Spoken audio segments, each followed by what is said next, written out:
following is a presentation of Main Street Media, your source for news, sports, and information on Main Street in Middle Tennessee.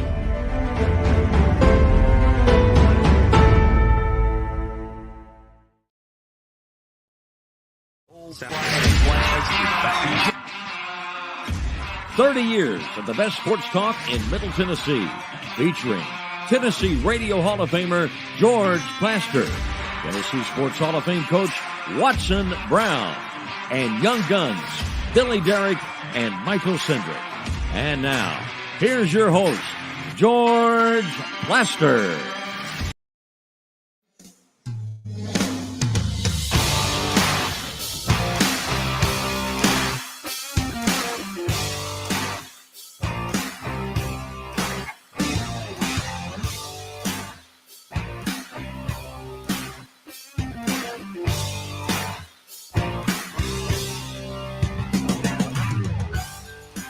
Hello again, everybody. Welcome in. Kind of a cloudy, overcast Wednesday in Nashville, Tennessee. We got a good show for you. A lot of things to cover. Let's say hello to the smiling face as we get this started of Coach Watson Brown. Watson, it is so good to have you back, and thank you for getting the dress code right. Oh, yes. I wanted to dress like my idol. I'm sure you did. Yeah. I got Billy to tell me what you had on, so I wanted to be able to match you today. Uh-huh. I know you missed me yesterday. Since you didn't see my face for a day, do I look younger today than I was just thinking that. Yeah, I bet you will. And he looks youthful. And the hair looks a lot blonder too. Yeah, it's getting pretty blonde. Good for you. Hold on. We got a lot of good stuff before all this is over. Let's check in with Terry McCormick. He's got new equipment at his broadcast location. Terry, that is so exciting. Yes, it is. Thanks to Dave Gould for making that happen. Yeah. So, okay, today was Talk to Ryan Tannehill Day. What did he tell you? Well, he said that basically it's going to be whether or not he can play with pain and protect himself. That's going to be the big issue as for whether or not he's going to be able to make his return to the lineup and play Sunday night when they go to Kansas City. He did some limited work in practice today, but in fairness, today's practice was a glorified walkthrough in a lot of aspects. So it wasn't a lot of hard-nosed hitting and things like that going on in today's work. Terry, what did he tell you about the illness, or did he tell you anything? He told us that he was asked about the illness, and he said that, obviously it was no fun to go through, but he said that even if he hadn't had the illness, the ankle would not have been strong enough or well enough for him to be able to protect himself and play Sunday in Houston. So they kind of knew going in, it sounds like that Malik Willis was going to be their guy against the Texans. Terry, then did it get worse after the Sunday 2 weeks ago when he went back in the game? Well, you got to remember too, George, when you go back in a game in a situation like that, you're playing on a lot of adrenaline there. The adrenaline's flowing. They tape it up. Maybe it doesn't feel as bad, but then the next day, everything kind of comes crashing down. So I think that probably is what happened in that situation. He was out there, wanted to finish the game, finish what he started, lead the Titans to the win, which he did. And then once he came in on Monday for treatment, I think they realized how serious it was. Okay, take me. Where else are we going? Well, George, we got a couple places we can go here. One, Elijah Molden is back from the at least on the practice field. He's not been activated, but he's been activated into his window to see if he can come back from injured reserve and be restored to the roster. The guess is here that he probably does, and that could be some good news because Amani Hooker was a no-go today because of a left shoulder injury. So have to monitor Hooker's status and also Molden's status to see which one or both might be available Sunday night. It would appear to me, Terry, they need all hands on deck because unlike Houston, which couldn't walk and chew gum offensively, Kansas City can, and they will throw it all over the place. And that presents totally different challenge than what the Titans have been facing over the last month. Oh, there's no doubt about that. I mean, that's one of those things where they're going to have to be able to, uh, keep the Chiefs kind of in check. I mean, I know that's difficult to do, but they're going to have to, as best they can, maybe force a turnover or two, because offensively, there's no way that they can keep up. So they're going to have to rely on the defense to try and keep the Chiefs in check as much as possible. Okay. Any last piece of excitement? Well, there was a comment from Jeffrey Simmons in a story in The Athletic saying that something to the effect, basically, that the Titans told him that they want to keep him, that he's very important to them, but they don't know how they're going to pay him, because I guess they're kind of strapped cap wise, and obviously they can exercise the 5th-year option and have him again next year, but they want to keep him long term if at all possible, and I think that's a big issue to monitor as we go through the offseason. Why are they that strapped? I've asked this before. What exactly is their cap deal? I think they have right now about $1.5 million, $1.6 million, I think is what I was told that they have to operate with under the cap, which is not a lot of money. Now, of course, we're into the middle of the season, so they've had to replace players and sign players off the street, and add guys here and there that cuts into the cap. So it'll be interesting to see what that cap situation looks like once the season's over. And then, of course, there'll be some guys who'll be cap casualties and things like that. Some guys who will be gone from the roster because they're free agents and their contracts are up. So, but it'll be interesting to see what they do to try to navigate this. Well, isn't the first place Ryan Tannehill to try to get him to restructure? I would think that would be one of the places. The other place would be if they're ready to move on from Taylor Lewan, because he's due about, I think, 14+ million next year. Yeah, that seems like it's likely, doesn't it? Yes, I think that is more likely than not to happen. Okay, good stuff. Try to find a new baseball team, one that can make it to the World Series. And if you can, oh, Lord. Really? Sorry, George. You're proud of that? Well, not as much as I have been in the past. Terry, talk to you soon. All right, see you. Watson, that was so well. You know what? Let's go to the update first, and then we'll ask Watson about it. Yeah, that was the Daily Titans Update, sponsored by the Justin Tucker team with Platinum Realty Partners. They are proven to be trusted with your most personal asset. They are Middle Tennessee's most trusted team in realty. Give them a call at 615-906-8458. Also, don't forget about Sumner Funeral and Cremation. They are sharing their family with yours in your time of need. Now with 2 convenient locations in Gallatin and Hendersonville, and also online at sumnerfuneral.com. All right, let's get to today's. Well, hold on a second. Watson, what about the jersey? I thought it was very appropriate. I mean, Did you? You can't get on him. I mean, the Braves didn't go any further than the Yankees did. No, they didn't. So I'd say it's touche both ways. I call it a draw. Not much room to talk there, George. Not much room to talk. You can't go on, well, we're still the world champions. Well, at this moment, we are. Better enjoy it. It looks like it ain't going to be but a couple of more days. Maybe 48 hours. It may be 48 hours. And then one of your arch rivals is the world champion. Could be. Yeah. Tony's going to have a lot to say. Tony's a happy camper right now. Tony's having some fun, isn't he? The Vols and the Phillies. Good gracious. Yeah. He's having a good year. He's having a good year.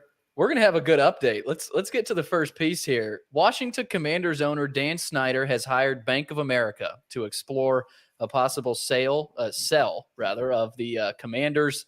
Right now, they're valued at $5.6 billion by Forbes. But George and Watson, a sale could value the Commanders as high as $7 billion, a source close to the matter said. So we'll see. Well, first of all, if this comes to pass, God bless whoever has forced him out. Watson, my first thought here is that at the owners' meeting, they told him, either get rid of this team or we are going to get rid of you? I don't know.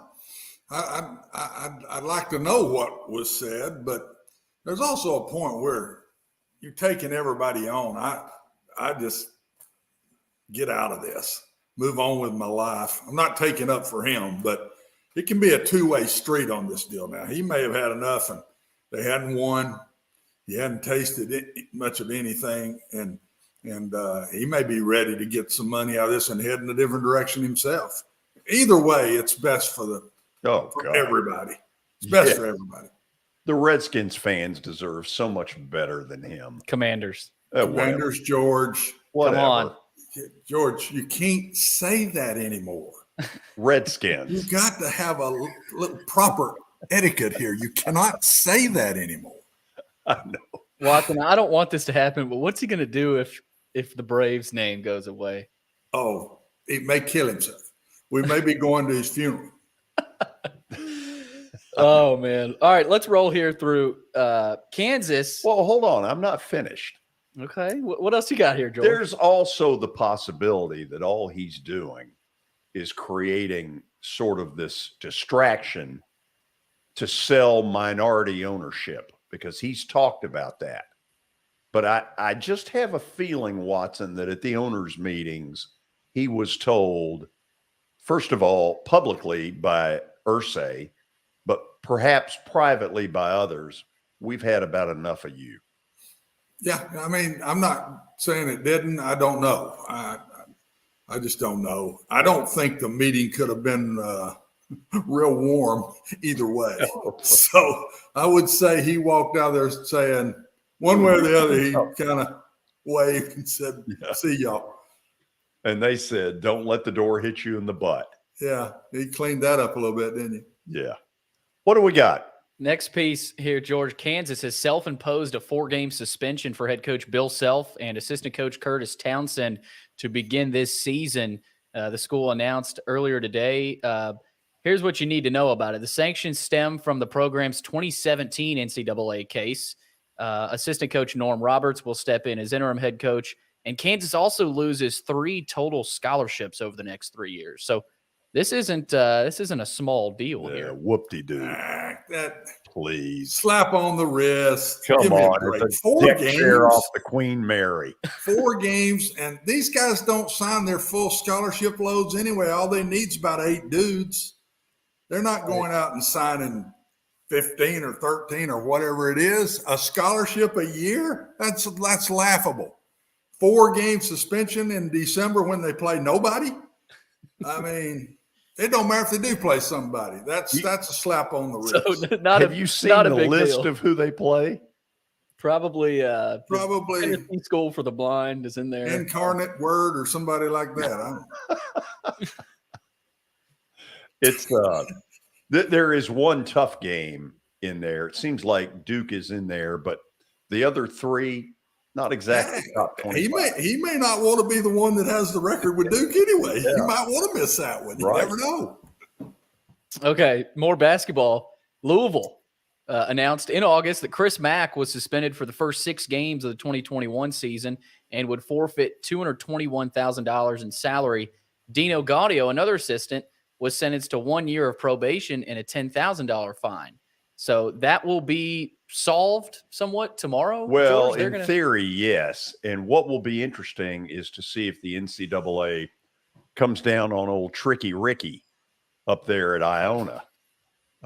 Because I think given that he is – because a lot of this is under Patino. It's not all Chris Mack and Dino Gaudio.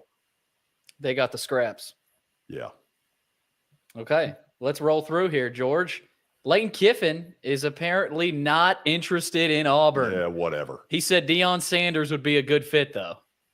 Yeah, that's called passing the buck.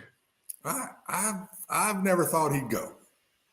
Okay, but let me ask you this. Are you 100% off of this going? He's not going to Auburn. I'm not going to say that because I'm telling you, Auburn will throw as much money as it takes to get who they want because they're going to copy Alabama. That's what Alabama did with Nick Saban. Auburn will do the same. But I just think he thinks right now that job's hard. Personally, knowing Lane's ego, I would bet you he's waiting on a better job. He'll keep rolling at Ole Miss and hit one that he thinks is one of them top dog jobs. He's waiting on Alabama to open up. No, I don't know about that. Now, I don't think Lane would be dumb enough to follow Nick. I don't know about that. Too far. Let me ask this question, Watson. Is there any shot here for urban renewal? Oh, there's always shot for urban renewal. I mean, I'm sure his bags are packed and they're just waiting to be put on a truck. I don't know. If all that matters is winning, is he not the best candidate? For the college game, like I say, the pro stuff don't seem to bother you. There seem were some personal things in the pro thing this time, though. Got a little that would have gotten up there with the Hugh Freeze deal a little bit. So there's some similarities and some things that went down. He didn't come off looking like a humanitarian. No, he didn't look like a great dancer when he was in that little restaurant with whatever girl he was with. Yeah. So do you think he enters into the mix at Auburn? He'll enter somewhere. I don't know if he would go to Auburn. I'm not sure that he'd think that's the best thing for him to jump back into. Right. He's won 2 national championships. So I still believe he'll hang around for a while. He's still young enough. He and Lane are going to wait on the big ones. I don't think either one of those go to Auburn. I don't think Auburn is that good a job right now, guys. They had trouble the last go-around. Oh, absolutely. They had trouble the last go-around. Now when they hired Brian Harsin. So I'm telling you, they talk big names. I think they'll keep bullying around with Hugh Freeze. That's what I think. And I don't know that Hugh would go. I don't think it'll look good if he does go. But I don't know if Hugh, that's never stopped him. I don't think that's going to bother Hugh in the least. So I'll bet you that's the one they keep hanging around. Keep throwing another $1 million on him. Okay, what about $9 million? Okay, but would you admit that if you're the new AD at Auburn, what you heard today out of this SEC conference call, that wouldn't deter you at all? That would be a whatever. Let's talk.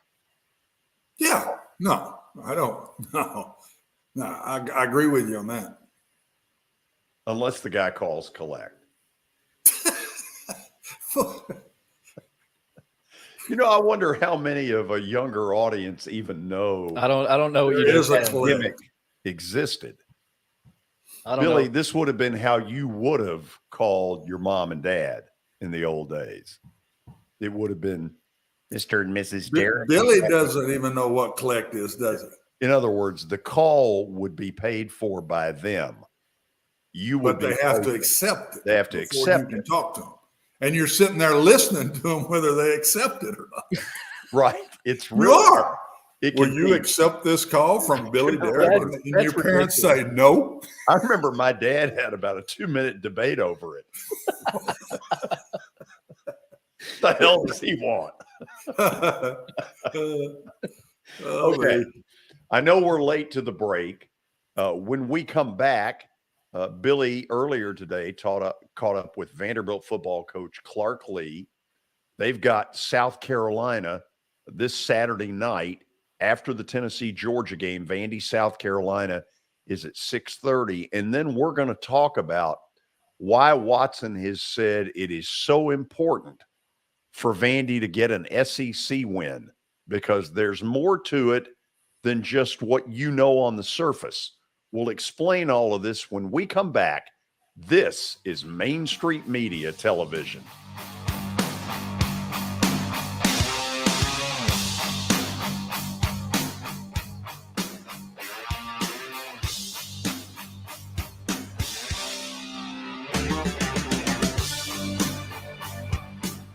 Buying or selling a home can be a very personal experience. Why not go with the team that receives nearly all of their business from referrals? Clearly a trusted name in real estate. The Justin Tucker team with Platinum Realty Partners has sold more than 500 homes in the last 7 years. Voted best in Sumner County multiple times. Proven to be trusted with your most personal assets. Call the Justin Tucker team with Platinum Realty Partners at 615-906-8458. The Justin Tucker team with Platinum Realty Partners, Middle Tennessee's most trusted team in realty. I highly recommend Sumner Funeral and Cremation because of their caring nature and attentiveness to detail. Pre-planning your funeral now will bring you peace of mind and less stress to your loved ones. When the chaos of losing you happens, your family can honor and celebrate your life, knowing things are happening just as you wanted them to. Pre-planning determines the details of your funeral, cemetery services, and can be less expensive. We are honored to serve you and are always here for you in your time of need. Sumner Funeral and Cremation. Traditional, affordable, dignified. SumnerFuneral.com. Jody Jones Dentistry can handle all your dental needs, from the basics to cosmetic procedures. All of this in the nicest dental facility I have ever seen. Jody has done it right. They're located conveniently at 55 Music Square East, and for an appointment, it's simple. Dial 615-259-5100 and tell them Plaz sent you.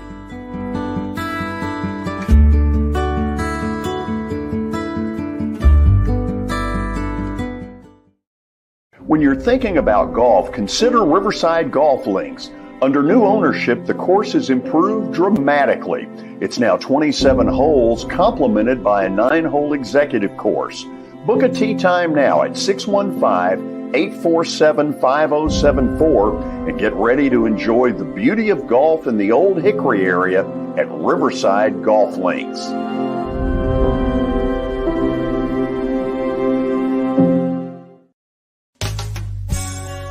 I'm Bart Durham. I was sworn in as a lawyer in 1963, and I've been working as a lawyer since then. We're a firm that does exclusively personal injury, a lot of tractor-trailer crashes. Insurance companies will open up their checkbooks when you force them to. We have systems that work. We get the most money for our clients in the shortest amount of time. I'm Blair Durham. My dad and I want to help. Give us a call at 615-242-9000. This is Eric Berner with Rockcastle Wealth Advisors. I help people in the pursuit of making their money live as long as they do. People hire me because I use a customized, individualized, and personal approach for the person I'm working with. Everyone's situation is different. If you've lost a spouse or a parent and want to make sure your inheritance is utilized and does not just disappear, I can help with that. Call me at 615-235-1058 or email Eric at rockcastlewealth.com.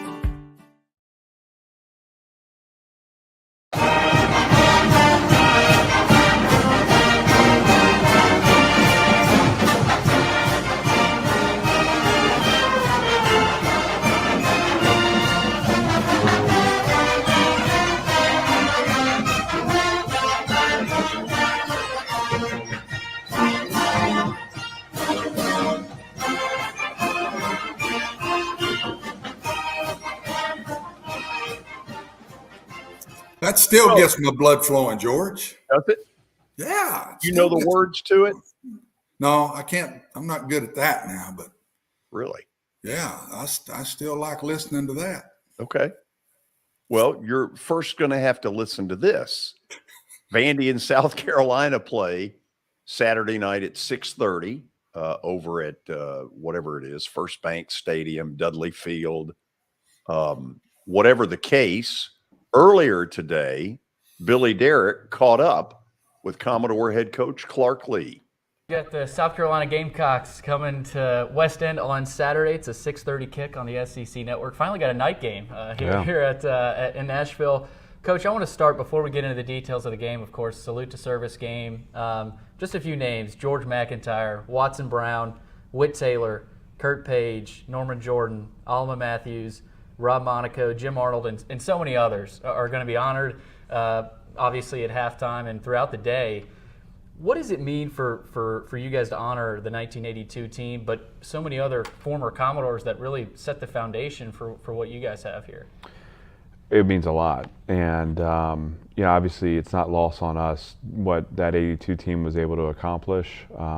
And what's cool to me is a lot of those guys I've built relationships with in this role, and part of the mission here is obviously to build a program that sustains winning and lifts to the top of the league. I think a parallel mission is to build the Vanderbilt community out and to make sure that former players know that this is their home and that their investment here means something to us. And anytime we have a chance to bring a team back and honor a team and have a team around us, we enjoy that.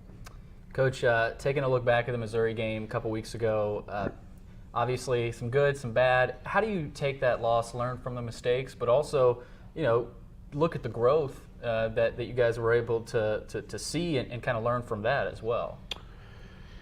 Yeah, I mean, it's hard when you don't get the result. It's painful, and so you have to move through the emotion to really find the things that showed up that you want to build upon, and then those things that showed up that we need to continue to eradicate from the program. This team is capable of a winning performance. We can't wait around for evidence of that, and I think in games where we sit back and wait and see, whether or not we're capable, we don't have enough time to close the gap in the end. And that's what happened against Missouri. I felt like early on we were having trouble getting going offensively. We had some penalties that set us back. We missed on some one-on-one plays. We weren't able quite to get the shot, but it's okay to play a game where you're punting the ball back and forth. That's just an SEC battle. That's okay. Defensively, we weren't able to build to the stop on the first series, but we do a nice job getting them to a third down and then give up an explosive touchdown, and that's about tackling and pursuit. That's not about Missouri. That's about Vanderbilt. Those are the things, to me, they're indicative of a team that's still allowing the result to happen to us rather than taking control of what we control and steering towards a result. Obviously, we have an opportunity there at the end of the game to execute in the middle eight, or excuse me, at the end of the first half to execute in the middle eight. And we drive it down and throw the interception, which is a tough lesson to learn. Hold them on the return possession to 3, and it's 17-0 at halftime. Coming out of half, it was about the defense not allowing another point. I thought they rose to the challenge and then went beyond. We played up to our potential in the second half of that game, and we did what we needed to do defensively to position our team for a win. Offensively, I felt like we were still waiting for something good to happen, and it finally did when we got the ball on a hitch to Gamarion, and he was able to take it 80 yards. We're capable of that, and so offensively, rather than to get frustrated with punting the ball, get frustrated with the lack of explosive plays, you build to those explosive. You understand the body punches over time add up, and that we're capable of one-strike touchdowns. And I know that's a lot to unpack, but ultimately for me, it's, we want to build on the defensive performance. We want to step onto the field with belief before evidence offensively and just know that we have the tools we need to get done what we need to get done. It's about, stepping into that belief every snap and making it happen. Coach, heading into game week with South Carolina, frequent question I'm sure you've gotten is the status of A.J. Swan. What can you tell us? Anything new there? How's he feeling for Saturday? Everything's headed in the right direction. I mean, he's been able to practice now today and yesterday without issue.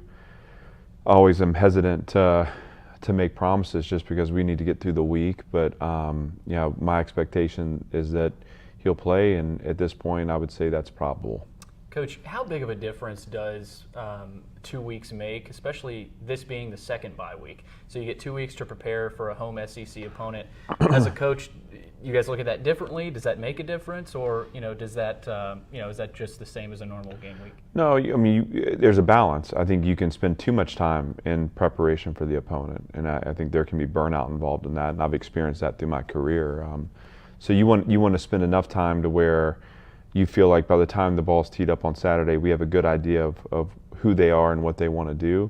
As important is you're spending time tightening your own systems and learning about yourself. And we certainly wanted to do that over the last stretch, and certainly last week while we had the time in our practice. So it's kind of reviewing the plays that have been that hurt us through the season. It's making sure we practice those, because in the end that's what South Carolina is looking at, and there's going to be some copy and paste involved, just like there is every week, where we need to make sure we shore up those areas that we've surrendered big plays on, or that we've had issues with offensively. It's about developing our personnel and exploring new ways we can use players that maybe haven't contributed yet. And then it's about focusing on the opponent. And again, the goal there being that by the time we're playing Saturday, our guys are able to anticipate and get themselves in good positions, knowing how the opponent's going to attack us. Coach, you mentioned the copy and paste. It does feel a lot similar to the Missouri game, at least heading into it from the outside. South Carolina, a team that, of course, struggled last week against Missouri. So, of course, there's some parallels there. So, heading into this game with the Gamecocks, what kind of challenges do they present, both offensively but also defensively, for your offense to prepare for? Well, they're explosive in all three phases. So I would actually start with them talking about their special teams. They've had success in the return game. They've broken games open in the return game. They've blocked punts.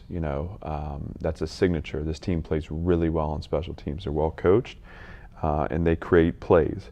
So we're going to have to show up and not just match them, but we're going to have to create plays for ourselves on teams, and that's going to be really important in dictating the outcome of the game. Offensively, it's a team that has the ability to be explosive. They have a good quarterback. They have a really good running back, perhaps the best that we've faced all year. And so, playing within the structure, making sure we get the run game bottled up, and then in the pass game, it's about how do we get pressure on the quarterback to shorten the down. How do we make sure we're in coverage and we have the vertical shots capped? I mean, those are basic, fundamental, and foundational things, but in the moment, it's got to be detailed early so we can be aggressive late. When we've taken that formula into performance, we've had success. When we haven't, obviously we've surrendered big play touchdowns and had trouble making stops. So this team is capable. South Carolina is. Obviously, the more we focus on us and what we do, the more success we'll find. And then their defense has also been very disruptive. So if you look at the games they've won in our conference, it's been about turnovers, it's been about explosive plays, and we need to make sure that we have ball security on offense. We need to make sure we're attacking the ball on defense, and that turnover margin in this game will go a long way in guiding us towards a result. All that's left now is that the rain stays away, right, Coach? Hopefully the rain stays away. I'd like a night game kickoff where we don't have weather, but I'm not in control of that. Same here. I think Vandy fans would agree. Bring your poncho if you might need it for Saturday, Coach. Thanks for taking the time. Great to be with you. Okay, about 10 days ago when Vandy and South Carolina played, the SEC Network put a stat up there that absolutely floored me. And yet I don't know why it floored me, because I've lived through a lot of this. It's stunning. It's embarrassing. And let's show it. Didn't know we were going right away with that, George. I'll work on getting that one up. Okay. What you're going to see in a minute are the 6 longest Southeastern Conference losing streaks against SEC opponents. How have you done inside the league? And it's pretty stunning. Now, you may never see it, but I think we're going to here in just a minute. I threw Billy a curveball. But Watson, after we see it, what it really speaks to is how important it is that they get this monkey off their back before this goes much longer. Now, Swanee is even before I was born. I was a student for losing streak number 2, so clearly my role as a student didn't help them at all. Number 5 is when I was Vandy's announcer. That clearly didn't help them at all. And you can beat this around all you want, over the 35, 40 years that I've been in the sports talk business, the question has been, is the school committed to winning football? And the answer has been an emphatic no. You don't put those kind of pathetic numbers up there if you're truly a school that's committed. Now, are they committed at the moment? I hope so. I'm a little slow to say, oh, yeah, I see it. I know it. They're committed. Watson, this is embarrassing. Yeah, it's tough, George. I can talk about this because I was part of two, not these. One of these is offensive coordinator. We broke it in 1981 when we beat Ole Miss down at Oxford. I was part of it when I was head coach and AD at Rice when we broke a 30-something game streak and beat TCU at home. And then they tear the goalpost down at such an exciting time. And my president says, we can't let them tear the goalpost down. We can't afford to put it up. Then we go to Texas Tech the next week and knock them off after breaking the string. And the students come back into the stadium and tear down the other goalpost. So I had to fix two. What I'm getting at is it's a big deal. When you get it off your back, everybody is just relieved. And like I say, I've been there having to try to break those strings twice. Once at Vanderbilt when I went as offensive coordinator in 1981. That was the first year I was there. And then we went from that, George, to the 82 team, which is being honored this weekend. Yeah. It wouldn't have happened if we don't win that game, I don't think. In 81, it got the monkey off of our back. And that's why I'm just pulling so far. You remember about 6 weeks ago, you asked me about it. I said, if they can get this string broke, that will be a big deal this year in itself. And I think this weekend is one of those great opportunities they're going to have to break it. But it's really hard. When I was with those teams, that 81 team, George, we knock off Maryland and we're rolling. And then I think we lose 5 or 6 straight before we beat Ole Miss. We hadn't won another game since the opening game of the year when we went to Oxford and beat them that day. And it's hard. And I just hope and pray that Clark can get it done this year. I just hate to see it carry over for him into next season. Yeah, because that's a little bit of a big old anchor. No pun intended. It's so much more than people think it is. I'm telling you, it eats on your team. It eats on your fans. It's tough. It is really tough. I had never seen this stat until 2 weeks ago when the SEC network trotted it out. I've lived through numbers 2 through 5, and I'll admit, I was stunned when I saw it. I was like, this is bad.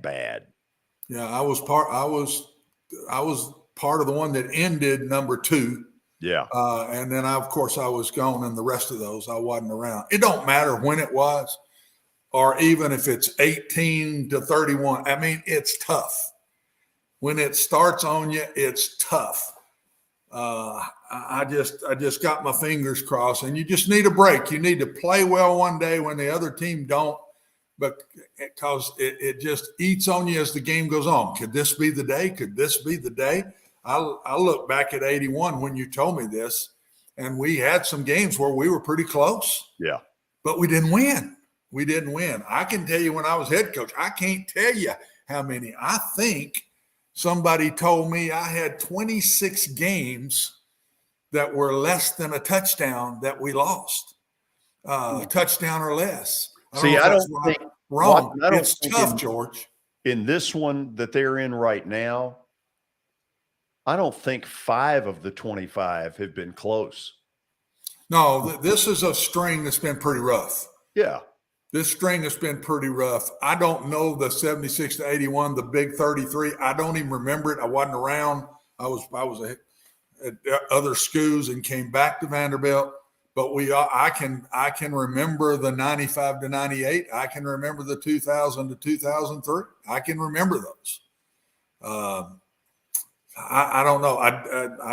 I'm surprised that Mississippi State was 6 and had a 21 game, and that was when I was playing at Vanderbilt. So yeah, that would have been. I didn't realize Mississippi State was that tough. I don't think we played them but once in my time. After the break, college football these days is an offensive game, but we're going to turn it around. I saw a stat earlier today that I've got to share with all of you, courtesy of The Athletic. We will do that, and it will get your attention as well. When we come back, this is Main Street Media Television.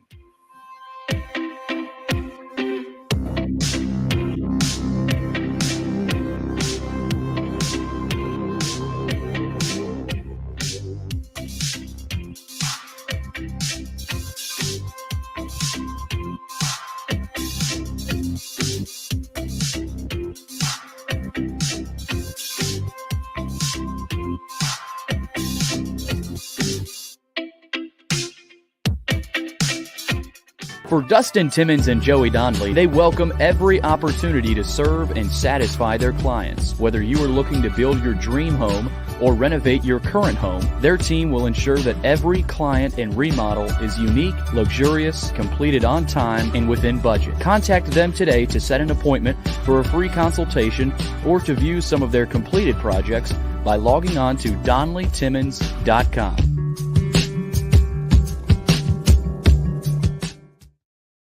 At WellSkin Dermatology and Aesthetics, we pride ourselves in providing access, innovation, and a patient experience second to none. Access to care and treatment when you need it. Innovation with medical-led cosmetics and various on-site technologies for full-service treatments with a customer experience that is calming, casual, and effective. Independently owned, providing medical, surgical, pediatric, and cosmetic dermatology and more. Visit WellSkinMD.com to schedule your appointment today. WellSkin Dermatology and Aesthetics. Access to healthier skin.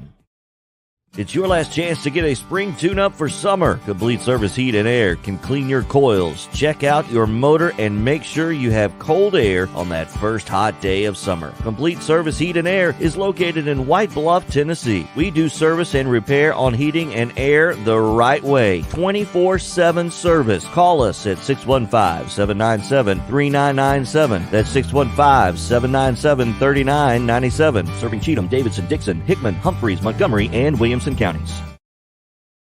Have you heard about the high levels of radon in Middle Tennessee? Radon gas is the second leading cause of lung cancer, second only to smoking, and has no color, no taste, and no smell. The only way to know if you have radon is to test for it.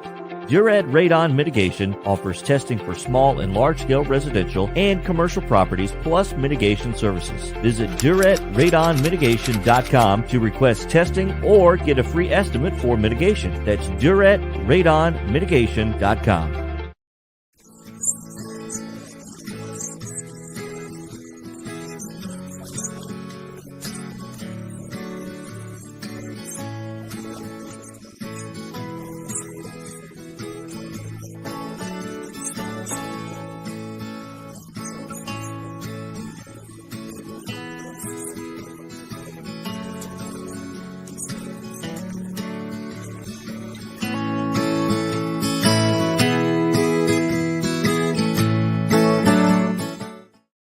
Since 1865, the First Baptist Church of Gallatin on Winchester Street has served its community by catering to the least, the last, and the lost, providing a church of welcome used by God to save the lost, transform the saved, and impact its community. As a proud multi-ethnic congregation, Pastor Derek Jackson personally welcomes you to join them in fellowship Sunday mornings at 8 in person or at 10:45 in person or online at firstbaptistgallatin.org. First Baptist Gallatin on Winchester Street, serving with open arms as a true church of welcome.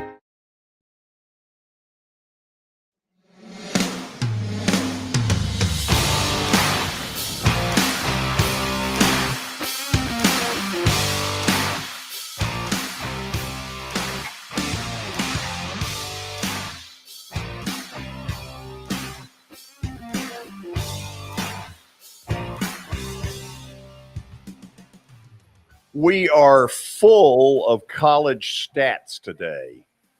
You're going to see one here in a minute that'll get your attention. But Billy, lay the one on us that you threw on me during the break. This is amazing.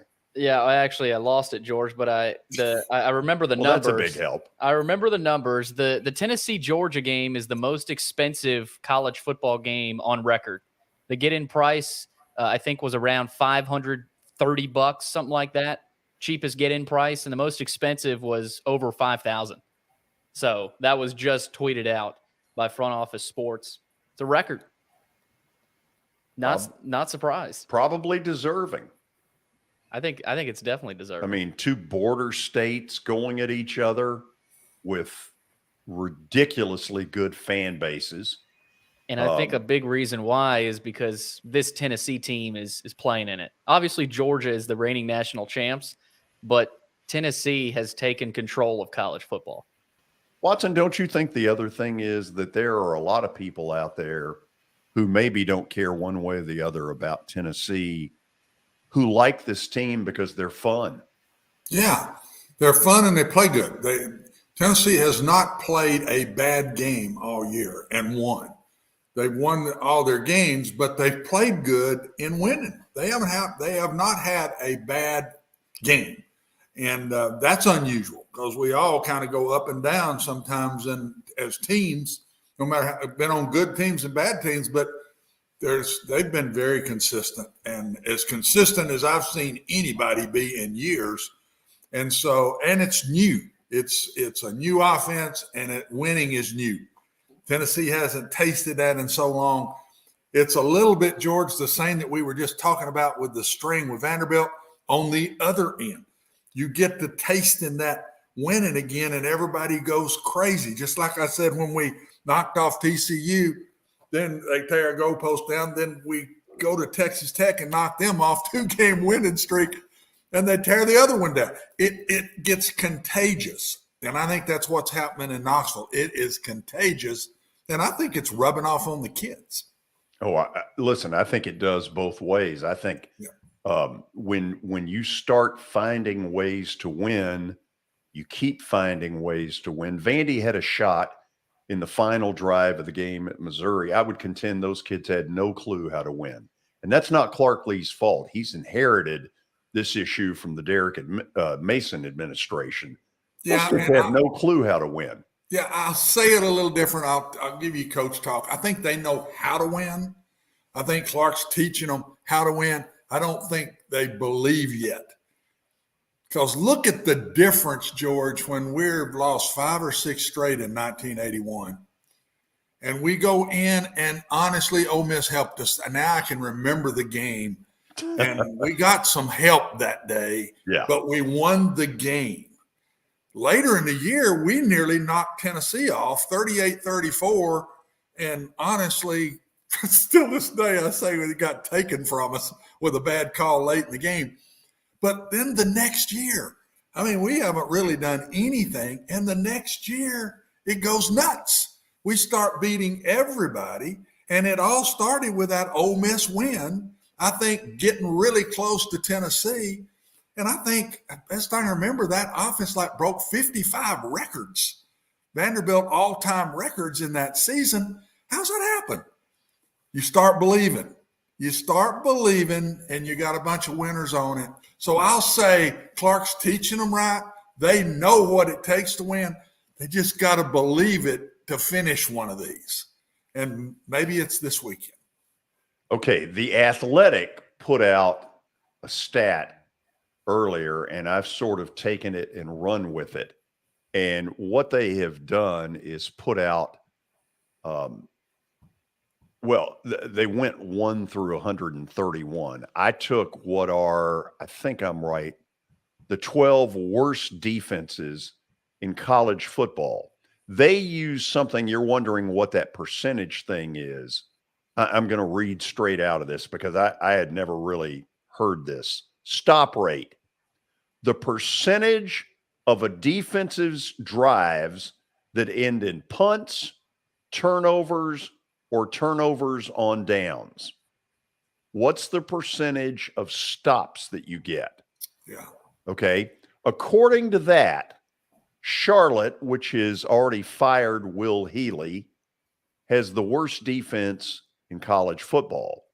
West Virginia, which came close to TCU, but didn't pull it off Saturday. They, according to this, have the second worst offense. Arizona State has already gotten rid of Herm Edwards. Here's the one that just, I couldn't believe it when I saw it.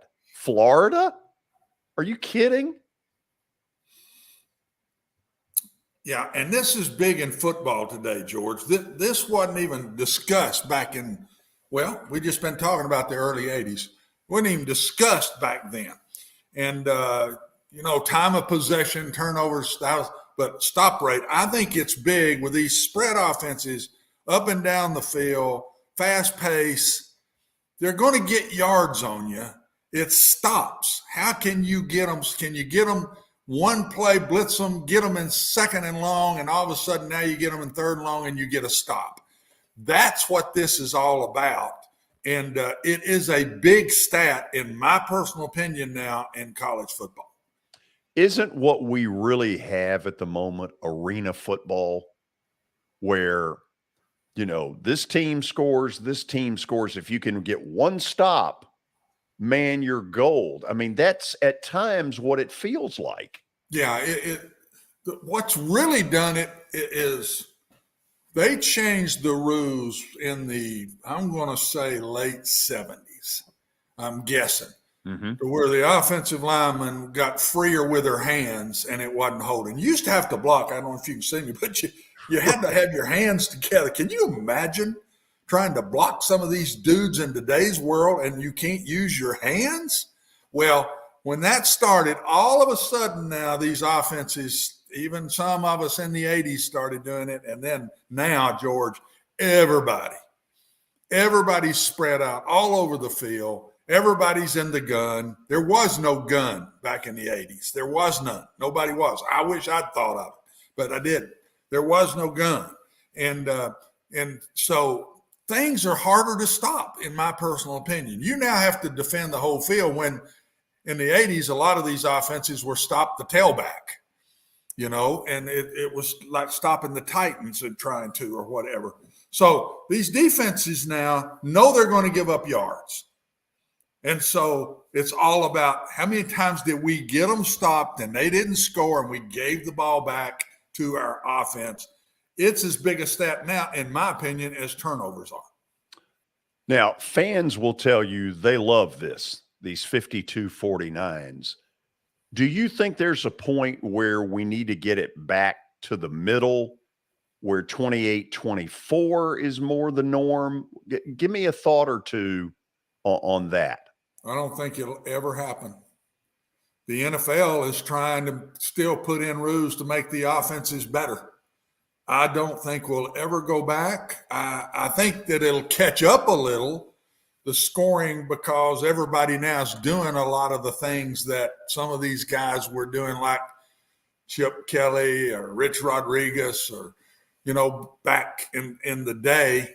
It'll catch up, but I don't think the fast pace, I don't think the scoring will ever go back down into the teens. I think it'll stay in the high 20s up into the 40s, because that's what the fans like, George.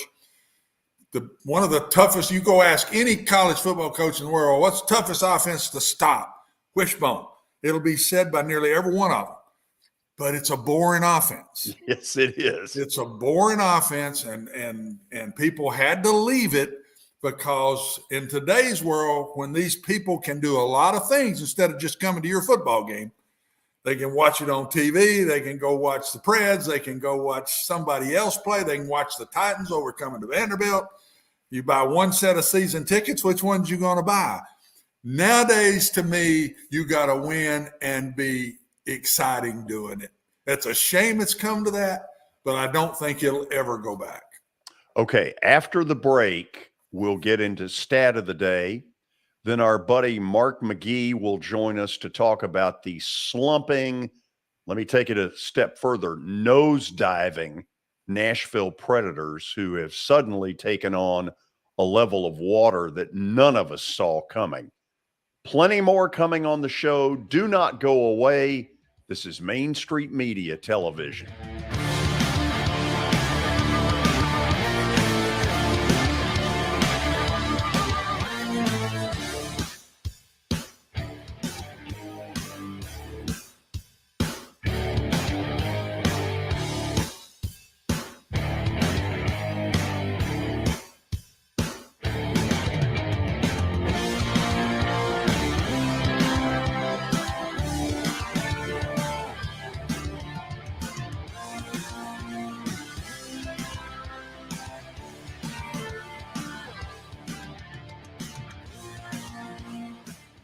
Serving Williamson and surrounding counties, Bone and Joint Institute of Tennessee offers comprehensive orthopedic care with 16 subspecialized physicians. Our practice provides high-tech care with a hometown touch. We offer physician clinics, physical and occupational therapy, advanced imaging, and surgical services, including interventional procedures. Call us at 615-791-2630. We're Bone and Joint Institute of Tennessee. High-tech care with a hometown touch.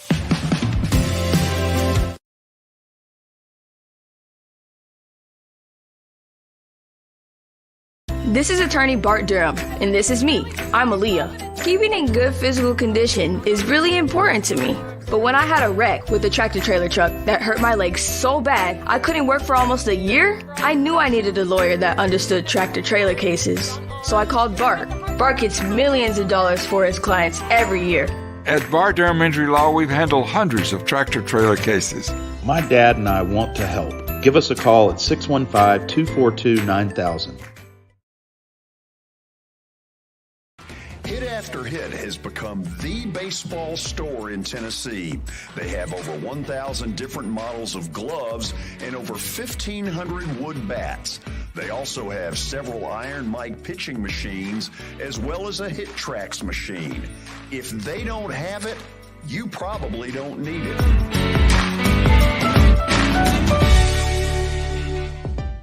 We're proud to call Hit After Hit the official shirt provider of the Plaster and Friends Celebrity Bowling Night.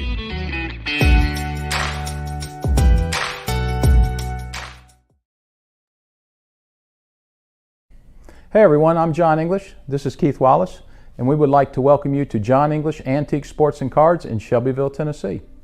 We specialize in graded and ungraded sports and non-sports cards, vintage wax boxes, and unopened cases. We have a large selection of PSA graded cards. We also specialize in old sports collectibles, baseball, football, basketball, golf, and tennis. You can find it all at John English Antique Sports and Cards. We are happy to be associated with Nashville's greatest sports antique, George Plaster.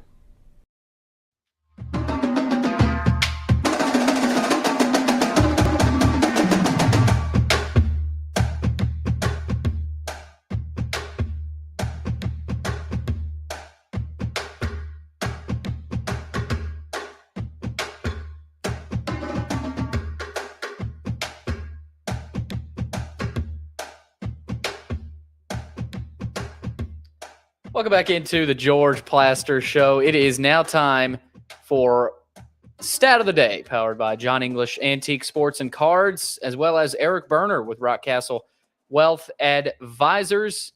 You can reach John English over in Shelbyville, Tennessee. They're open Tuesdays through Fridays from noon to 5 o'clock and Saturdays from 10 a.m. to 5. You can also visit them on the web at johnenglishgradedcards.com. Also, don't forget about Eric Berner with Rockcastle Wealth Advisors. Give Eric a call at 615-490-7052 or visit rockcastlewealth.com for more information. All right, let's get to today's stat of the day. George, you get Watson's help today. Thank you. That's You big. got it yesterday. Oh, that's right. I forgot about it. Hey, come on now. He gets on me because I don't give effort. When I give effort, I need to at least get credit for it. You did have Watson's help yesterday. I apologize for that. George and Watson, here it is. So far this season, Tyreek Hill has more receiving yards than 6 other wide receiver units. Can you name those 6 teams that Tyreek Hill has more receiving yards than? Well, I'm pretty sure we'll get one. The Titans. Your Tennessee Titans. Just go ahead and give us your little applause. Yeah, the applause thing. Okay, Watson, let's think about teams that. What about the Commanders? Wow. Okay. Hold on here. Let's think this through. Let's not give him the opportunity. Well, he did. Why did he do that? Well, because he enjoys it. I mean, if I do it, y'all don't hear. We decide. Yeah, but George wants it when y'all get one right. But when you get one wrong, you don't want it? Well, that's part of dealing with us. That's a good point. Y'all are both front runners. Okay. Watson, I would assume, given the amount of trouble they've had, wouldn't we go with Denver? Wouldn't Denver be one of them? I know the Giants are one of them. Yep. Oh. Giants are one of them. Watson, what about Denver? I'd say Denver. Denver. Nope. Dadgum. So you got two of them right now. Titans we got two. and Giants. Titans and Giants. Got to go. Again, George, quickly. AFC. What about the Jets? That one, we're both in there. Jets. Whatever. Damn. What was that? Dang. I don't think that's what you said. Yeah, it is. Was it? You just it gets muttered up here in Cookville. You can't understand. Yes, it does. Okay, let's you and I toss out some teams here. Jets, Buffalo. Oh, it ain't Buffalo. They might get in the game. That. New England. No. Okay, and it's not we Miami. Discussing that amongst ourselves. He's on the Dolphins. All right. So, we got to go at our own league, our own division here, for God's sake. Okay. It'd have to be the Texans, right? Yeah. Congrats. Not the Colts. Is it? I don't think it's Jags. Do you? Well, who is it they're throwing to? Bears. Bears have got to be there, Watson, don't they? Yes, Bears. That's 4. 2 more. Who is on the other AFC here? We've been through. Have we done the AFC? Denver, we gotten all Chargers, 3 of them. KC, Oakland. It ain't Oakland. Baltimore, Cleveland. It's Vegas, by the way. It ain't Oakland. You got Baltimore's one of them. That's 5. Baltimore's one of them? Yep. Really? That's actually shocking. What division? What is it? NFC or AFC, Billy? NFC. Watson, I never thought I'd say this. Could it be the Saints? Yeah, could be. Let's go with them. All right. So Saints' final answer? Yeah. It was the Falcons. Falcons. I thought about them. And most of their stuff's to the tight end, Kyle Pitts. Yeah. Okay, so that was pretty. That was pretty good. Yeah, it was okay. That was pretty good round. It was okay. But there's better stuff coming. Yes, there is, George. It's the 5 o'clock hour. We got Mark McGee coming up talking a little Preds. But first, a few words here on MTBJ. Middle Tennessee Bone and Joint, they combine state-of-the-art orthopedic service with a family atmosphere. Whether it's a sports injury, a sprained ankle, or a major joint replacement, MTBJ has the staff, training, and equipment that you need to take care of any patient in any circumstance. Visit them on the web at mtbj.net for more info. Okay, as most of you know, since the Predators got back into the United States after a very successful trip overseas, they have proceeded to poop the bed. They have lost 7 of their last 8. And frankly, in a lot of them, including last night, they haven't been very competitive. So as we bring Mark McGee in for discussion this week, Mark, are they considering getting rid of John Hines? Oh, I think there's whispers getting a little louder about that right now. You got to do something to shake this team up. I mean, you didn't play glorious before I came on. You should have played disastrous instead of glorious, because I mean it's been disastrous. It's doom, despair, and agony on the Predators right now.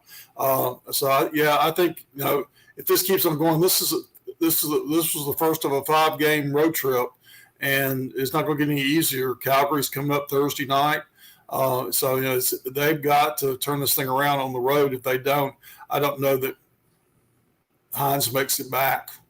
As far as still as the head coach, they might ask him just to stay out on the West Coast or something after it's over with. They've got to shake it up somehow. And unfortunately, that's the easiest way to do it. That's the easiest way to do it. So, I just don't know anything else. Right now, I just don't know. Some people are talking, maybe it's time for a total rebuild of this team. I don't know whether Predators fans are going to be happy about that. And right now, with the way who they're paying, how much they're paying players, I don't know that's a really viable approach either. So, Hines has been questioned a lot, about the players he's using. Eli Tolvanen is a healthy scratch. Then against Edmonton, it's Cody Glass, and Eli Tolvanen is back on the ice. And Eli Tolvanen started out great in the Czech Republic and against the San Jose team that's not very good at all. But he started out pretty strong and came back over here and was playing pretty good for a while. But Eli Tolvanen has never come close to being the type of player everybody hoped he would be or thought he would be. I mean, it was like, so I just don't know what happens there. But Cody Glass was out as a healthy scratch last night. How they switched that around. There've been a lot of complaints about maybe Philip Tomasino needs to be up here playing in the Predators uniform instead of Milwaukee Admirals uniform. And the Admirals are doing really well. I think they won 3 in a row down there. Up there in Milwaukee. So, but maybe Tomasino needs to be back. Something to shake it up. They've got to do something to shake this team up. Mark, isn't there also the consideration that in the NHL, it's all about gate receipts? And nothing will stop ticket sales worse than laying this kind of a you-know-what in the punch bowl this early in the season. And isn't that one of the reasons that you have to think something's going to happen soon if something doesn't change? Well, I noticed the other night, the St. Louis game especially, there was a late arriving crowd. For a while, I thought, are people going to show up for this game? It was kind of like a Vanderbilt football game. No offense, Watson, but people were coming in late. It was a late arriving crowd. My row, I think I was only 3 people on it for quite some time. They kind of halfway filled up before the game was over. There were still a lot of empty seats, and I think that there's a lot of demand.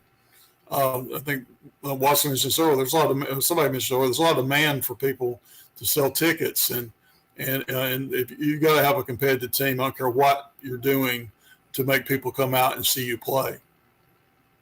So, season ticket holders, those of us that are there most nights, we've all got those of us. And in the season ticket world, we all share them. People start complaining about things, too many penalties, too much this, too much that. Your theory means more than mine does because you've covered hockey closer. What is your theory as to what is going on? They forgot that most teams are getting better because they've got good skaters and skillful skaters. Hines has built this. We talked about Hines and his philosophy. Hines' philosophy is to have a physical team that plays tough in the middle and gets the puck through the middle of the ice. But, after that, who knows? I mean, they just don't have other teams like, you look west of the Colorado Avalanche and some other teams that have really gone after skilled players who also can skate and skate fast. Look how fast Avalanche and some teams were against the Predators last year. It was incredible, the difference in the two. And until that shift takes place, this team is not going – it might still be a playoff team, but it's not going to be more than a wild card team and maybe hang in there for a first series or second series. So they've got to make some personnel changes from that standpoint before not this season, but next season for sure. Did we overestimate this, whether it was because of the 2 wins overseas or the excitement of some good free agent signings? Did we miss this bad on this team? Well, I think there was excitement with the free agent signings. Ron McDonald was a great steal from the Tampa Bay Lightning because the only reason Tampa Bay got rid of him was because of the salary cap. Niederreiter was a great addition. And he scored on the power play last night, and they were 2 for 2 on the power play last night. Ryan Johansson also got one, so that was a kind of a promising thing on the road to be 2 for 2 on the power play. But Niederreiter has been kind of quiet until last night after starting out pretty hot. I'm not really excited about the San Jose games because San Jose's not very good. And so I was, I just really I couldn't get too pumped about those 2 games. And I didn't think that really gave us an indication much of what the team was going to be like. I didn't think it was going to be this bad when they came back. But, you got a lot of players last year that had career years. And they've all come back down to earth right now. And, so I don't know what that means exactly. UC Charles is playing on top, is playing great, but, it's not enough. Of course, last night, 7 goals, but, it's not enough to he's got to, he can't do it all. Watson, say hello to Gee. Gee, how are you, buddy? Good to see you. Good to see you. George stole my thunder because I was just going to ask this straight out. What's the problem? I'm not good enough hockey guy to get real specific in questions, but I see 2 things that scare me. I don't see speed. That's what I'm talking about. And we look kind of old in places. Well, that's pretty observant, Watson. That's pretty observant because we were talking about speed a second ago, and there are some veteran players there that maybe are getting a little bit long in the tooth from that standpoint. But Hines likes veteran players. We talk about Barry Trotz liking an older player.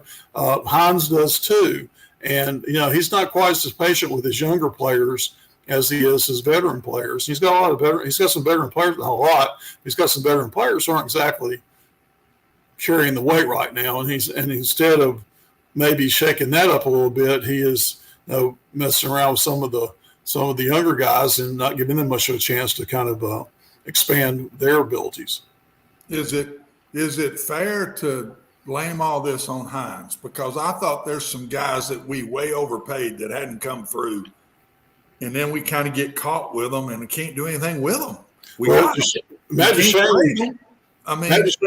if that's not what's getting us a little bit right now. Is some of the guys we kind of overpaid that haven't come through for us, and now the team is paying for it. Is that possible?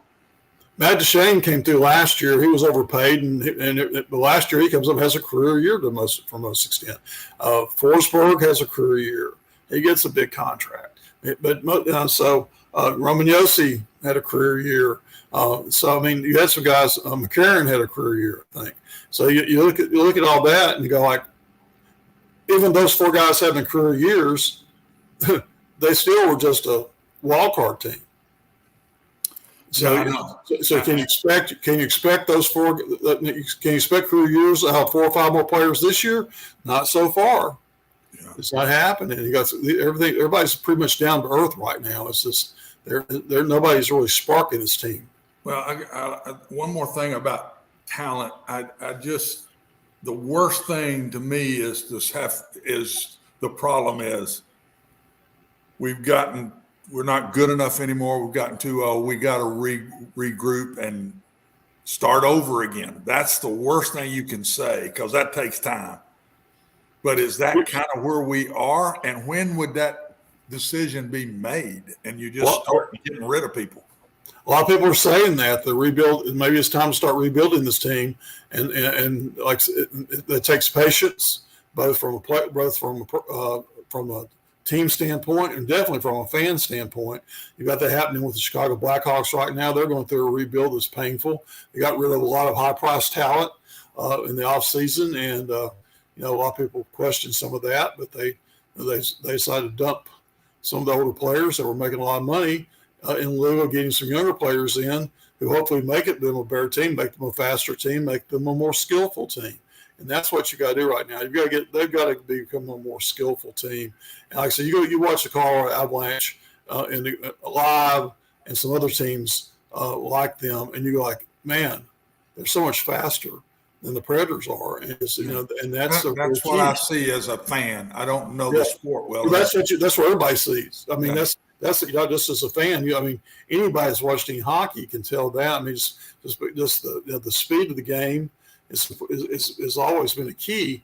But you got some teams that are really, really doing outstanding jobs from a speed, getting some speed in, getting some skill players in, and that's maybe the rebuild. David Pohl didn't like the word rebuild last year. He talked about retooling or whatever. But it might be time to do a heavy retooling. Shane has another year. I hope not. I do. George, my last question to Mark, and then you can have him again, is only thing I don't like right now, and maybe tell me if I'm wrong, I don't hear any players upset at what's going on. I don't hear anybody coming out and saying, we got to get this going, man. We better get it stopped fast here. I hear it kind of from the coach, but I don't hear it from players. Are there players saying things that I'm not reading, or then that's not good to me. We've got a lot of older guys that ought to be the ones being the leaders, speaking up. And I just see everybody, we got beat again, so be it. That scares me.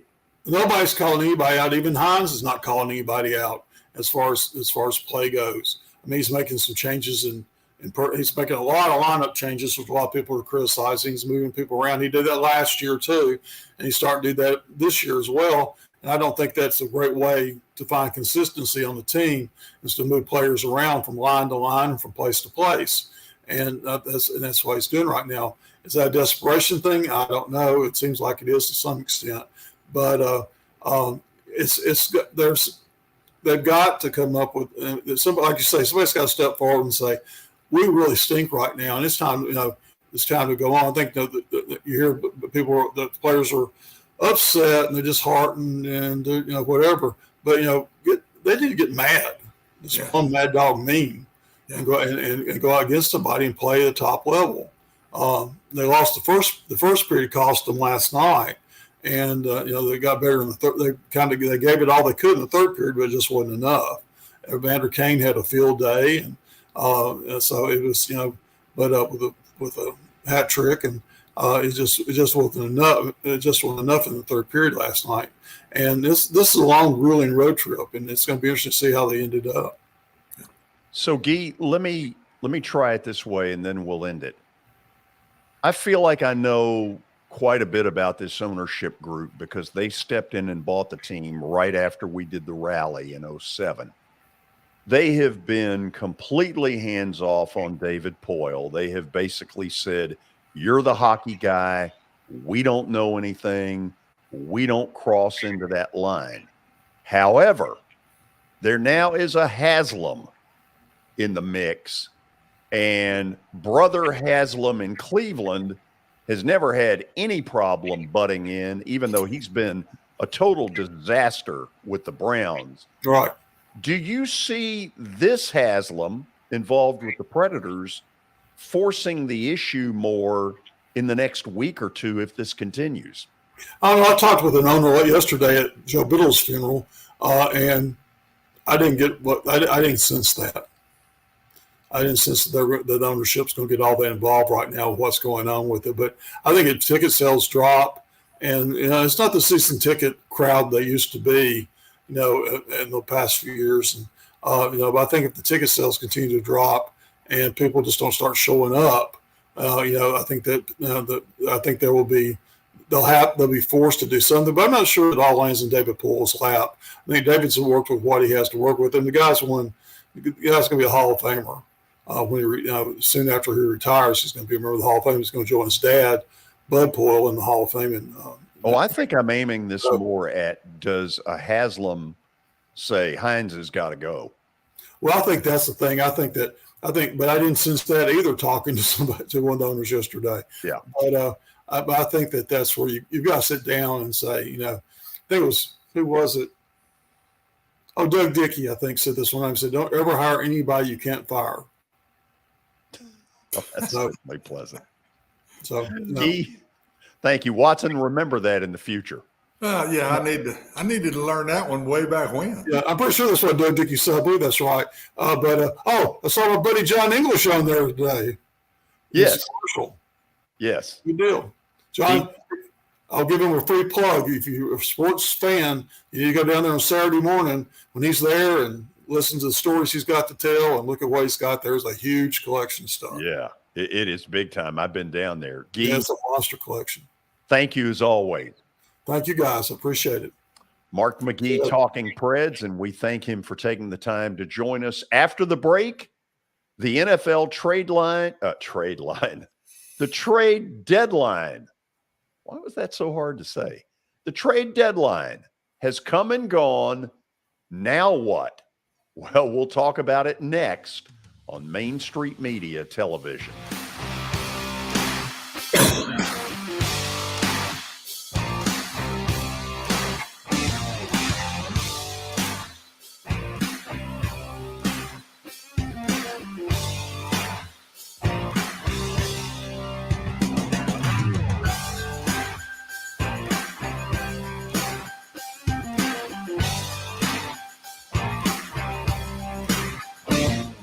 Buying or selling a home can be a very personal experience. Why not go with the team that receives nearly all of their business from referrals? Clearly a trusted name in real estate. The Justin Tucker team with Platinum Realty Partners has sold more than 500 homes in the last 7 years. Voted best in Sumner County multiple times. Proven to be trusted with your most personal assets. Call the Justin Tucker team with Platinum Realty Partners at 615-906-8458. The Justin Tucker team with Platinum Realty Partners, Middle Tennessee's most trusted team in realty.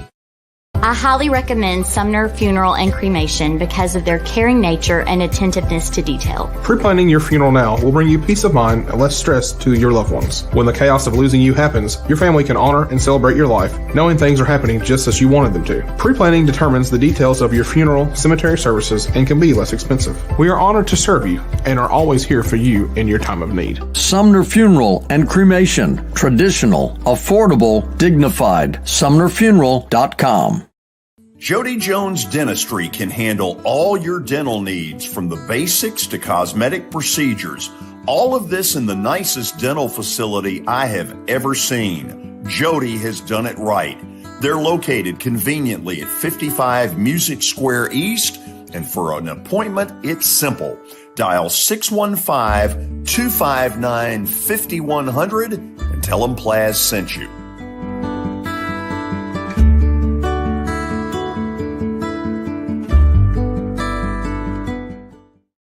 When you're thinking about golf, consider Riverside Golf Links. Under new ownership, the course has improved dramatically. It's now 27 holes, complemented by a 9-hole executive course. Book a tee time now at 615-847-5074 and get ready to enjoy the beauty of golf in the Old Hickory area at Riverside Golf Links.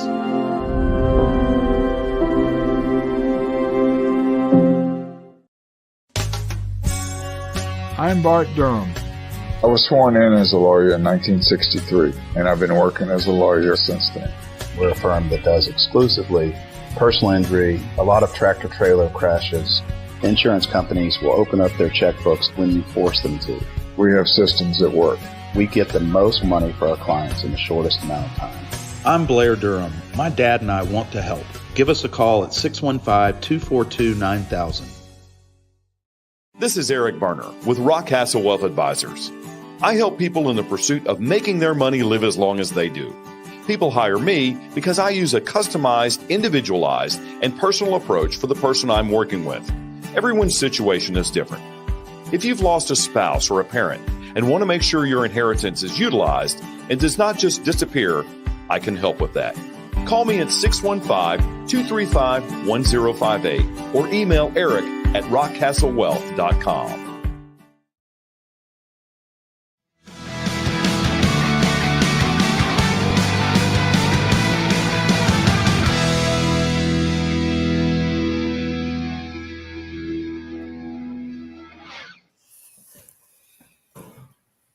So the NFL trade deadline has come and gone, and Watson, to me, it's left more questions than it has answers.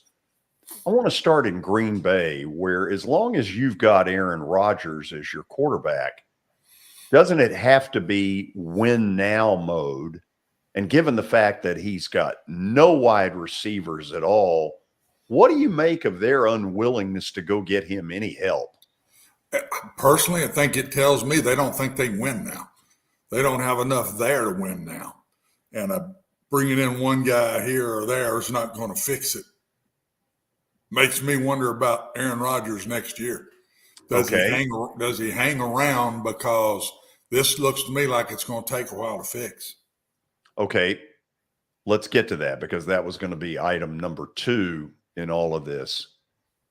If this slide continues, and I don't know whether it does or not, they played very hard in the second half in Buffalo. Yeah, they did. Which should be encouraging, that there is still some level of life and pride and whatever. But if the slide continues, doesn't Aaron Rodgers have to go in and say, hey, let's talk about where this is headed, because I'm not in for a rebuild, and I don't think y'all are either. And if it is a rebuild, I think they would be with him on, let's make a trade here or whatever. And I'm not sure what it is. Is it free agency or is it trade with him? How many years has he got left? He'd be a good trade. Several at a pretty hefty price. Well, he would be a pretty good trade person then. Somebody grab him to win now and give up quite a bit to get him. That might be the first way you start rebuilding. Packers just don't look like they used to me. I don't see the talent on defense. I see no talent at wide receiver. They look kind of slow. I mean, They look a little bit what I asked about the Preds. The last few years, Packers have been really good and look good on defense. They just don't look it right now to me. Mm-mm. So, Watson, you've got kind of a similar story brewing in Tampa. They don't look very good. Who knows whether they're going to get their act together or not, but it seems to me it goes one of two ways. Brady, without Giselle breathing down his neck, says, I don't want to go out this way. I'm going to play another year. Or he says, look, I get it. It's time. I'm out. And then doesn't Tampa at that point, looking for a quick fix, want to be in the Aaron Rodgers sweepstakes? If they think they're good enough. I mean, they kind of looking a little older to me too. Now, they've had a lot of injuries there. Theirs is more injury, I think, than anything else. And Brady is not in this it. What, didn't he sign 3 years? Isn't this the last year of his? Can he go free agent this year? I believe he can. Yeah, I think he can. I think this is it. And he could re-sign or he could take off and go somewhere else. And I'm one to think this is it. I think Thomas now starting to feel it a little bit, that he knows he's not hardly what he's been in the past. I may totally be off my rocker. Let's see when it's all over. But even though with the divorce and everything, I just got a feeling this is going to be it. We'll see. He's got that $300 million TV contract. How long are they going to wait? I mean, I don't know. I just got a feeling this is it. Okay, let's get really close to home with the Titans. Watson, they almost can't help but win the division. The division is so bad. Yeah. I hate using the word default because they have won 5 in a row. And so they've earned the opportunity to be at the head of the class. But the fact of it is this team isn't going anywhere. They'll get in the playoffs as a division winner. They'll host a playoff game. But I'm having a hard time seeing against good people that what they're putting out there right now can compete at the highest levels of January football. I don't see it. Well, it started with me I keep bringing it up, but I think it's huge. It started me when they let A.J. Brown go. If you're going for the Super Bowl, and again, maybe they can't. I don't know the insides of all this, so maybe they couldn't sign him. Maybe it's impossible for the money he wanted. They couldn't do it. I don't know.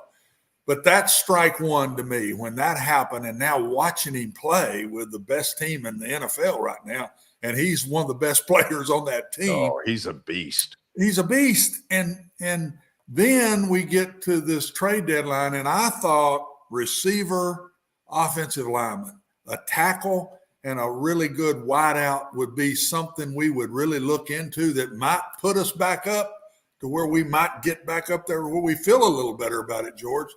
And they didn't do that. I don't know that cap space had that much to do with it because we might be able to trade a good player. What I thought we would do is, I'm not sure. I thought they wouldn't trade Hooper. They wouldn't trade. They are deep in the defensive line, really deep. And maybe a guy or two of those kind of was on a trade block a little bit to bring in a really good receiver or a really good offensive tackle. And we didn't do either, which tells me they know they're going to be in the playoffs. They know it would be unbelievable if they don't get there. They think they're good enough. More power to them. They know the insides a lot better than I do. All I can do is look at it on the outside and give my opinions as me and you do. We don't know the insides like they do. I hope they're right. I hope they're right in what they're doing and they think they can win some games in the playoffs. Because the whole thought to me is that? Playoffs. We're there. How many can we win? Do you see that though? No, sir, I don't. I told you I don't see it at all. I don't see making it out of the first round unless the first round is just not a very good team in the wild card. And we wouldn't even catch the wild card, right? It depends on where. Well, we could because our record may be pretty good with the division we're in. Yeah. So depends on who we play to even win the first round. I don't see how something's got to change in passing the football, George. Pass protection and who we're throwing it to has got to change over what we've seen in these first 7 games. Yeah, you can't win with 80 to 100 yards of passing. It's not when we get into the playoffs. Yeah. We'll win our share of games doing what we're doing. I think he will. Mike has an unbelievable knack of figuring out ways to win games. And he figures them out. He does. Give him credit.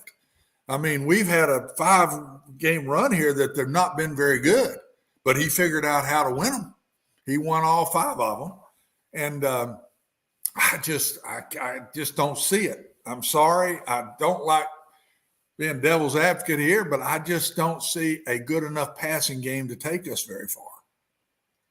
What do you think's going on in Cincinnati? I watched them Monday night. They were pathetic. Their injury, George, they're loaded.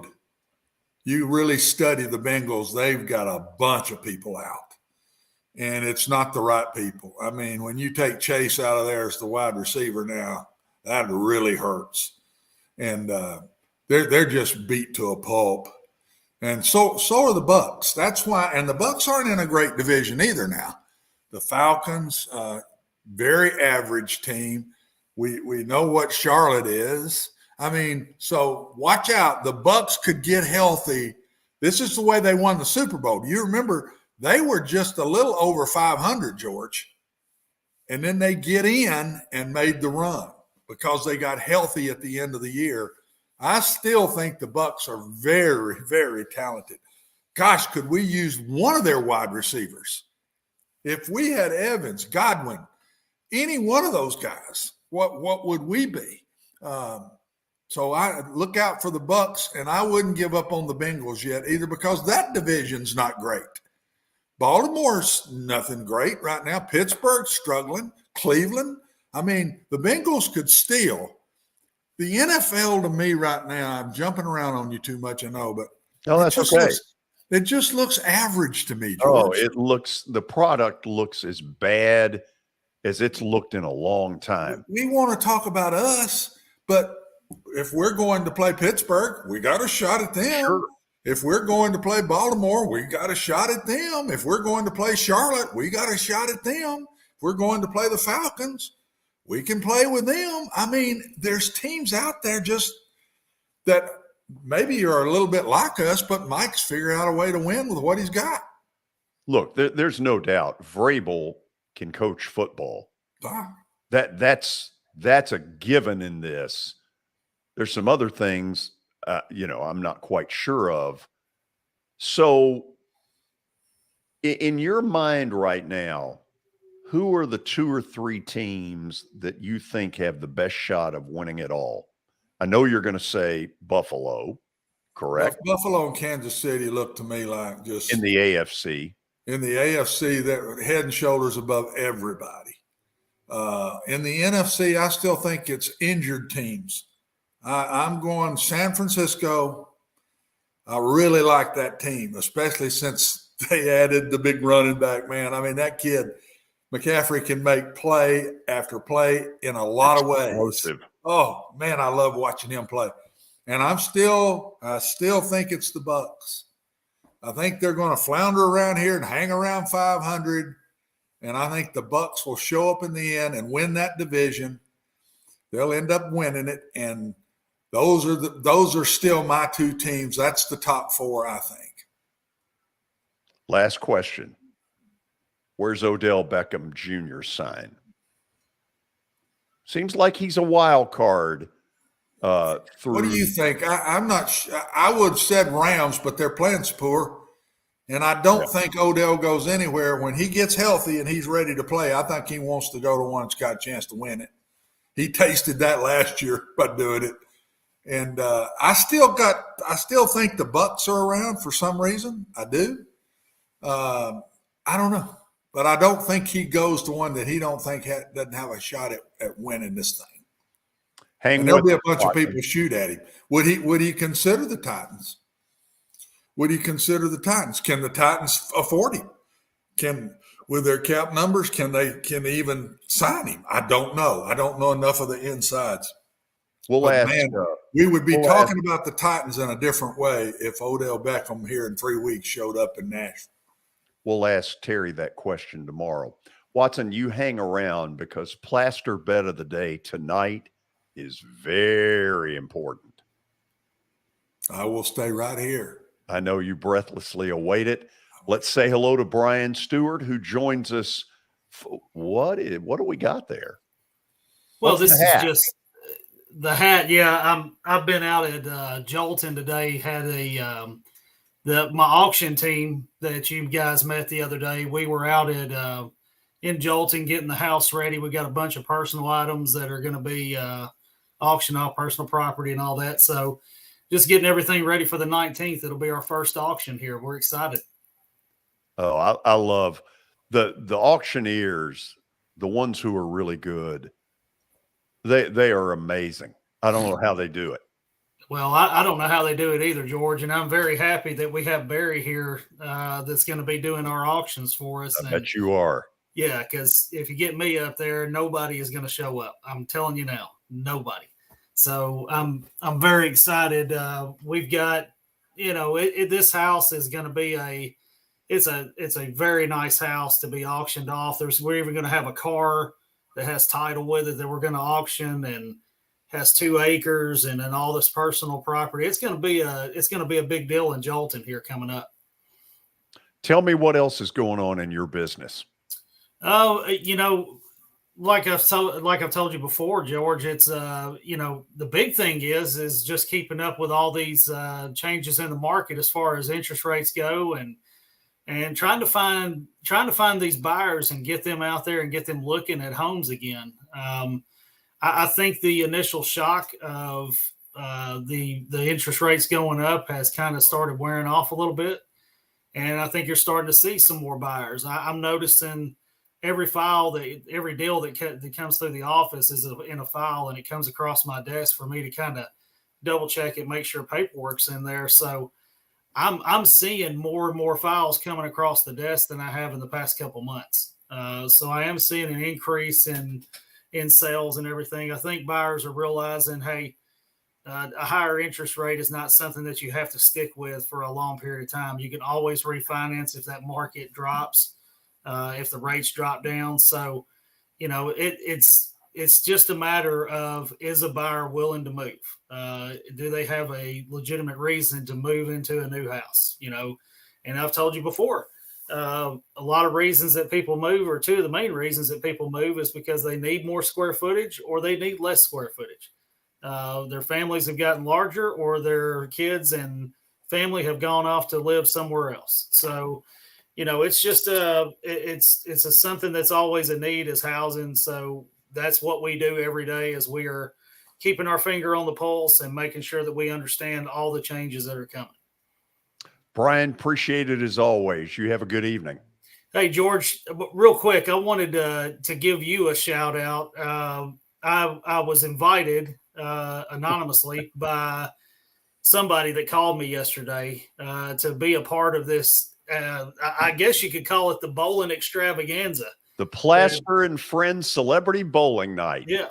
And me personally, I just love saying the word extravaganza. I think it brings a whole lot of people to the table. Everybody gets excited when there's an extravaganza going on. But I am super excited about being a part of this, and I hope some of the other folks that are listening to this, that they get involved in one way or the other. I know we're going to have a team, and we're ready to get out there and have some fun with you guys and more importantly, raise a lot of money for a good, worthwhile cause. Yeah, absolutely. Brian, thank you so much for doing that. Yeah. Hey, George, have a good day. I know with the games coming up this weekend and everything, I got to know from Watson, gut reaction, is Tennessee going to beat Georgia? I don't feel I not to go against you on this one. I thought for sure they beat Alabama, just because they're home. It led to them. They were loose. Alabama had the pressure on them. Yeah. When Tennessee got named number 1, Brian, I think that put the ball back. I think that'll loosen Georgia up, and they'll say, "Oh, they don't have us one. Let's go knock these guys off." I think that'll change their total attitude about the game. I'm not going to – that one's too hard for me to pick right now. If I had to just pick it today, I'd have to pick Georgia, I think. Ooh, there, George, is that a book it? Is that a – No, that's not a book it by me. Doesn't sound like it. That ain't no book it by me. At all. The only one I'll book it, big boy, is Alabama will beat LSU Saturday. Ooh, that's what I like to hear. There we go. That's going to happen. Book it, Watson. That sounded like a suck up. That one I'll book it for you. Okay. Brian, Thank see you, you guys. tomorrow. All right. Bye-bye. We'll go to the break. I'll get the computer out because I know we're getting close to the magic number. Plaster Bet of the Day is coming up next.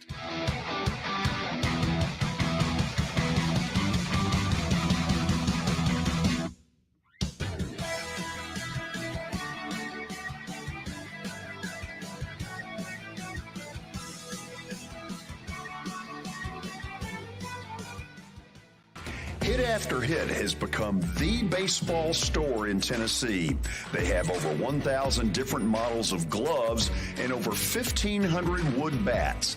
They also have several Iron Mike pitching machines as well as a Hit Tracks machine. If they don't have it, you probably don't need it.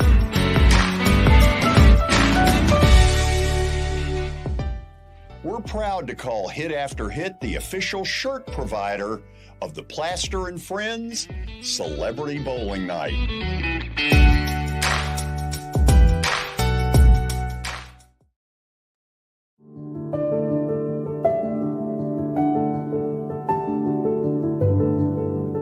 Welcome to the Omni Nashville Hotel. Urban elegance with a vintage touch. Our 800-room hotel opened up in the fall of 2013 with 746 guest rooms and 54 suites.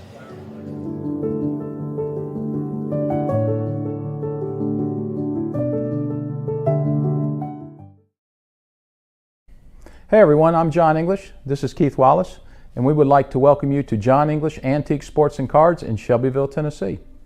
We specialize in graded and ungraded sports and non-sports cards, vintage wax boxes, and unopened cases. We have a large selection of PSA graded cards. We also specialize in old sports collectibles, baseball, football, basketball, golf, and tennis. You can find it all at John English Antique Sports and Cards. We are happy to be associated with Nashville's greatest sports antique, George Plaster. The high school football season is here, and nobody handles Friday nights better than Main Street Media. Here's Zach Womble with details. That's the name of the game here at Main Street Media and Main Street Preps. Is, you know, we've been doing this for a long time now, and I think you hit on it. We've got an army of reporters across all of Middle Tennessee. I think there's about 130 schools in the Middle Tennessee area, and we try to cover all of them. We cover about 11, 12 counties at this point. And those Friday night shows, it's, you know, we're gonna show that off. We're gonna showcase the talent that we have on the field with reporters across several mid-state games on the weekly basis. So, you know, whether you're in Williamson County, whether you're in Giles County or Murray County or Montgomery or Robertson or anywhere in between, we're gonna have you covered from 6 to 11. Friday Night Live is presented by the Tennessee Highway Safety Office, where fans don't let fans drive drunk.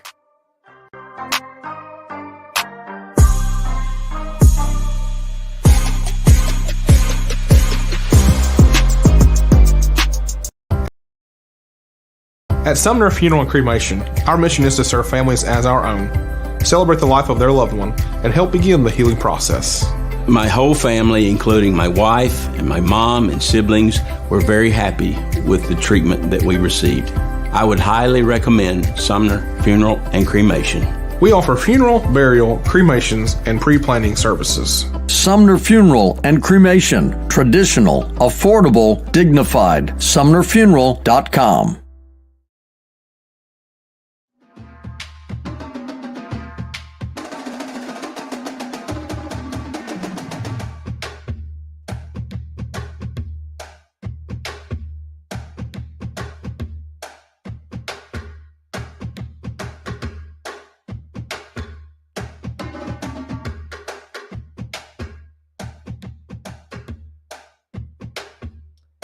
Titans Drum and Bugle Corps has arrived, and so has Plaster's Bet of the Day, sponsored by Bart Durham Injury Law. They have aggressively protected the rights of a broad range of victims of car accidents and personal injury in both Tennessee and Kentucky. If you, too, have seen your life interrupted by an injury on a highway, in a hospital, or at your workplace, let their attorneys do the work fighting for the full financial compensation that you need. Learn more about Bart Durham Injury Law by logging on to bartdurham.com.